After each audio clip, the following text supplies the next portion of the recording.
घाटकोपरमध्ये जी घटना घडलेली आहे त्या घटनेच्या अनुषंगाने तातडीने दखल घेऊन माननीय आयुक्त महोदयाने नागपूर महानगरपालिका सीमेचे खाजगी जागेवर किंवा जिथे कुठे होर्डिंग्स उभारलेले आहेत त्या होर्डिंग्समुळे पण अशी कुठली घटना घडू नये या अनुषंगाने माननीय आयुक्त महोदयांनी अर्जंट मीटिंग घेऊन वॉर्निंग दिलेलं आहे आकाशचिन्ह परवाना विभागाला की नागपूर महानगरपालिका सीमेत जेवढेही होर्डिंग्स असेल त्या होर्डिंग्सवरती साईट टू साईट व्हिजिट करून प्रत्येक होर्डिंगची माहिती कलेक्ट करणे, माहिती ह्या अनुषंगाने की त्याचा आकार किती आहे, त्याची स्ट्रक्चरल स्टॅबिलिटी कशी आहे, ह्या अनुषंगाने ही पूर्ण माहिती गोळा करण्याचे माननीय आयुक्त महोदयांनी आदेश दिलेले आहे.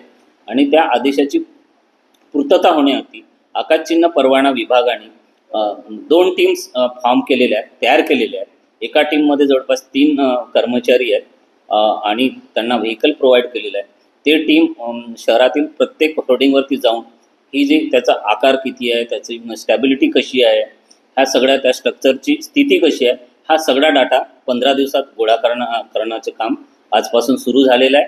आणि डाटा गोळा झाल्यानंतर सर्वेक्षणातील अहवाल जो येईल त्या अहवालात असं आढळलं की कुठल्या एजन्सीने जे 9 मे 2022ची जे नियमावली शासनाची नियमावली आहे त्या नियमावलीतील कुठल्या तरतुदीचं उल्लंघन केलं असं आढळलं तर त्या एजन्सीवरती तात्काळ कारवाई करून घेणे. जर ज्या स्ट्रक्चरची स्टॅबिलिटी वीक येतोय तर त्या स्ट्रक्चरची स्टॅबिलिटी नामांकित स्ट्रक्चरल इंजिनियरकडनं ती प्रमाणित करून घेणे ह्याबाबतची कारवाई लगेच आम्ही सुरू केलेली आहे.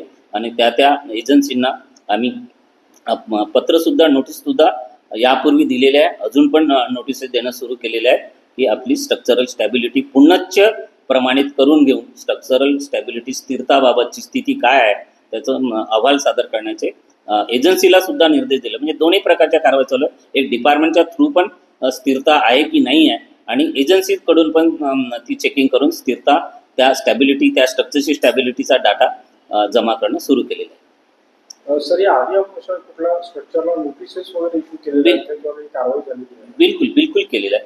या अगोदर आपण 21-22 मध्ये मेसस इमॅजिस प्रायव्हेट लिमिटेडकडून नागपूर महानगरपालिका क्षेत्रातील जे काही होर्डिंग्स असतील त्या होर्डिंगचा पूर्णतः सर्वे करून घेतलेला आहे की त्याची स्ट्रक्चरल स्टॅबिलिटी कशी आहे, त्याचा आकार जी अनुमती दिली होती त्याच आकाराचे होर्डिंग्स आहे की नाही आहे किंवा त्याचा ग्राउंड क्लिअरन्स किती आहे, त्याची हाईट किती आहे, हा सगळा डाटा आम्ही 21-22, 22-23 ह्या आर्थिक वर्षात गोळा केलेला आहे. आणि त्या अनुषंगाने त्या एजन्सीला आपण नोटिसेस इश्यू केलेले आहेत की तुमच्या होर्डिंगमध्ये ही व्हायलेशन दिसतो आहे, हे त्या अनुषंगाने त्यांना नोटीस कारवाई केलेली आहे. आणि त्याच्या अनुषंगाने त्याचे कंप्लायन्सेससुद्धा त्या एजन्सीकडनं करून घेतलेले. त्या एजन्सीला अनुमती देताना ज्या टर्म्स अँड कंडिशन टाकलेल्या असतात ह्या इन्शुरन्सची म्हणा किंवा नॅचरल क्लायमेटमध्ये होणाऱ्या धोका किंवा होणारी जीवितहानी प्राणहानी याची सर्वस्वी जबाबदारी त्या एजन्सीची राहील अशा त्या अटी आणि शर्ती असतात. आणि त्या अनुषंगाने त्या एजन्सींना त्या अटी आणि शर्तीच्या अनुषंगाने कारवाई करणे अपेक्षित असते.